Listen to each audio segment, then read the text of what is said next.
Hi hello வணக்கம் நண்பர்களே. உங்கள் வீட்டின் அருகில் இருக்கக்கூடிய இடத்தை வாங்கும் பொழுது ஒரு சில விஷயங்களை கவனிக்க வேண்டும் அப்படின்னு சொல்லி வச்சுருக்காங்க. இதை பற்றி பார்க்கலாம். நம்ம வீட்டோட வடக்கில் உள்ள இடத்தை வாங்கும் பொழுது செல்வம் பெருகும் அப்படின்னு சொல்லியிருக்காங்க. நம்ம வீட்டில் வடகிழக்கே உள்ள இடத்தை வாங்கினா முன்னேற்றம், செல்வம், உடல் நலம் அதிகரிக்கும், புகழ் அதிகரிக்கும் அப்படின்னு சொல்லியிருக்காங்க. வம்ச விருத்தியும் அதிகரித்து எல்லா நன்மையும் பெருகும் அப்படின்னு சொல்லியிருக்காங்க. நம்ம வீட்டோட கிழக்கு பகுதியில் உள்ள இடத்தை வாங்கினா முன்னேற்றம் அதிகரிக்கும் அப்படின்னு சொல்லியிருக்காங்க. புகழ் அதிகரிக்கும், வம்ச விருத்தி ஏற்படும் அப்படின்னு சொல்லியிருக்காங்க.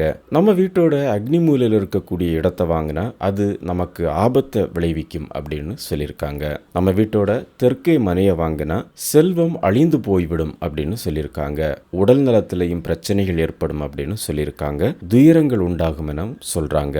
தென்மேற்கு பகுதியில் இடத்தை வாங்கினா முன்னேற்றம், செல்வம், புகழ், உடல் நலம் இதெல்லாம் மோசமாகிவிடும் என சொல்லியிருக்காங்க. தீமைகள் அதிகரிக்கும் என சொல்லியிருக்காங்க. நம்ம வீட்டோட வாயு மூலையில் உள்ள இடத்தை வாங்கினா பெரும் செலவினங்கள் ஏற்பட்டு தீய பலன்கள் உண்டாகும் என சொல்லியிருக்காங்க. மன அமைதி கெடும் எனவும் சொல்லியிருக்காங்க.